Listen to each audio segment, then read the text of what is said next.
Guys, বেশিরভাগ মানুষ তাদের খাওয়া খাদ্যে মাছি বা পোকা দেখলে সে খাবারটাকে ফেলে দেয়, আর সেখানে চীন বা থাইল্যান্ডের লোক ওই পোকাকেই ধরে খেয়ে নেয়। বিশেষজ্ঞরা বলে আমরা 1400 ধরনের পোকামাকড় খেতে পারি। এর মধ্যে চীন, থাইল্যান্ড ও কম্বোডিয়ায় খাওয়া এমন কিছু উদ্ভট খাবার যা আপনি কল্পনা করতে পারেন না। এই পোকাগুলো দেখে সুস্বাদু বলে মনে হবে না, কিন্তু কিছু পোকায় অধিক মাত্রায় প্রোটিন থাকে। তো চলুন ভিডিও শুরু করা যাক। ট্যারেন্টুলা স্পাইডার, এগুলি আপনি মোটেও খেতে চাইবেন না। আবার যখন তখন এই ভয়ানক পোকাকে আধ কাঁচাই করে খাওয়া হয়। কিন্তু ভাজা হওয়া মাকড়সা কম্বোডিয়ায় একটা সাধারণ খাবার। এটা মনে করা হয় অকালের সময় যখন সেখানে লোকেরা খাদ্যের খোঁজ করছিল, তখন লোকেরা পেল যে ট্যারেন্টুলা না কেবল বিষাক্ত, এটা খুব পুষ্টিগুণ ছিল।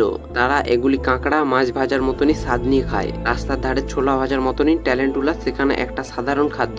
একজন দোকানদার সেখানে 200-রও বেশি ট্যারেন্টুলা ধরে থাকে। স্থানীয়রা এগুলিকে আদা রসুনের সঙ্গে সেদ্ধ করে আরাম করে খেয়ে থাকে। ট্যারেন্টুলা রান্না করার আরেক পদ্ধতি হলো তারা এগুলি পেট কেটে দিয়ে তাদের লোমে আগুন লাগিয়ে দিয়ে তেলে ভেজে থাকে। আর নিশ্চিত রূপে এগুলি রান্না করার আগে তাদের বিষাক্ত গ্রন্থি গুলি সরাতে হয়, কারণ রান্না করার সময় তাদের বিষ পুরোপুরি শেষ হয়ে যায় না। পাম বেবি লার্ভা, নরম আর গোলু গোলু দেখতে এই লার্ভা আপনার জিভ কেটে ফেলতে পারে। তা সত্ত্বেও পাম ওয়েবিল লার্ভা দক্ষিণ এশিয়ায় একটা পরম খাদ্য।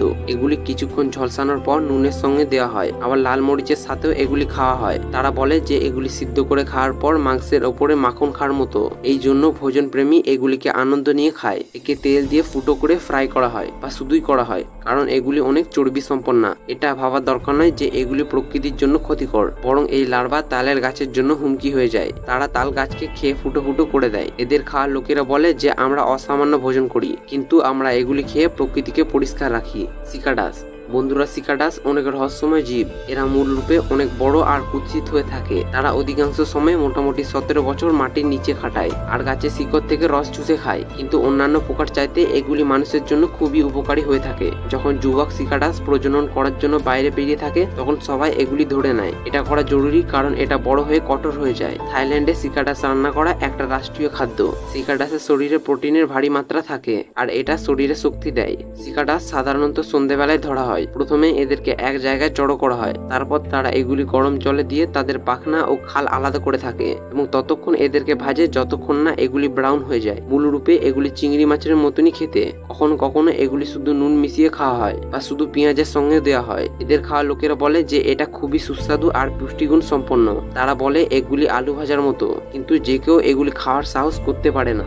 বিছে, থাইল্যান্ড, ভিয়েতনাম, চীনে খতরনাক বিচে খাওয়া হয়। সাধারণত এরা ওই বিচেকে মোটেও ভয় পায় না। তারা বলে যে এই ভয়ানক বিচের স্বাদ কাঁকড়া ও চিংড়ি মাছের মাঝামাঝি হয়। চীনে বিচেকে ভাপে সেদ্ধ করা হয়, তারপর ব্রেডের সঙ্গে বা চাটনির সঙ্গে দেওয়া হয়। আর সেখানে থাইল্যান্ডে বিচেকে সবজির সঙ্গে ছোট কাবাব বানানো হয় আর খাবারের রূপে সেখানে বিক্রি করা হয়। বিচেকে অনেক বেশি আগুনে পুড়িয়ে এর বিষকে প্রেসার করা হয়, তাই বিদেশি খাবার প্রেমীরা এর স্বাদ নিতে পারে। বন্ধুরা, যেখানে অনেকে এই খাবারকে নোংরা বলে মনে করে, অন্যদিকে অনেকে এই খাবারকে তাদের সংস্কৃতির অংশ বলে মনে করে। রুই পোকার সাম্রাজ্য আফ্রিকায় দূর দূর পর্যন্ত ছড়িয়ে আছে। বিশেষ করে সাহারা ডেজার্টে এটাকে অনেক বেশি পাওয়া যায়। রুই পোকার কলোনি থেকে সবকিছু খাওয়া হয়, এমনকি তাদের ডিমও। এখনো পর্যন্ত পাওয়া সবচেয়ে বড় রুই পোকা আলুর আকারের। ইন্দোনেশিয়ায় এটা একটা লোকপ্রিয় খাদ্য, যেখানে এটাকে বর্ষার শুরুর দিনে খাওয়া হয়, যখন প্রোটিনের অন্য কোনো স্রোত থাকে না। তখন এই রুই পোকাকে ভেজে খাওয়া হয়, কিন্তু কখনো কখনো এগুলি কাঁচায় খাওয়া হয়। তারা বলে এগুলি গাজরের মতো খেতে। প্রকৃতির এই জিনিসকে তারা ঘি এর মতো পদার্থ বানাতেও ব্যবহার করে।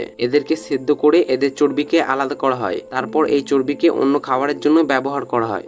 হুহু বিটেল, হুহু বিটেল একটা লম্বা বিটেল, আর এটা সবচেয়ে বড় পোকা যেটা নিউজিল্যান্ডে পাওয়া যায়। এই পোকার লার্ভা কাঠের ভেতরে থাকে, আর এখানের লোকেরা এটাকে বহুমূল্য দেয়। এটা এত মূল্যবান যে এখানের লোকেরা এটাকে পেলে জ্যান্ত বা কাঁচাই পছন্দ করে। হ্যাঁ, এটা দেখার পর আপনি অজ্ঞান হয়ে যাবেন। এখানের লোকেরা বলে হুহু বিটেল এর স্বাদ বাটার চিকেনের মতো, আর কারো এই লার্ভা খেতে মাখনের মতো। তারা বলে যে এতে প্রোটিনের মাত্রা কম থাকলেও এটা বেশ সুস্বাদু। এই জিনিসটা খাবার জন্য আপনাকে সাহসের প্রয়োজন।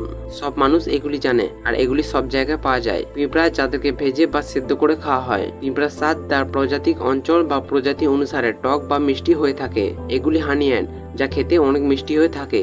এই পিঁপড়ার অন্য পিঁপড়ার প্রজাতি থেকে একদম আলাদা। এই পিঁপড়ার পেটে তরল মিষ্টি পদার্থ থাকে। যখন তারা ছোট থাকে তখন তারা এটার জন্য মোটেও প্রস্তুত নয়। মূল রূপে এগুলি হলো ওই পিঁপড়ার ডিম, যেগুলো দেখতে সাদা বা ব্রাউন ভাতের মতো। এগুলি খেয়ে থাকা লোকেরা বলে যে এগুলি খেতে আখরোটের মতো।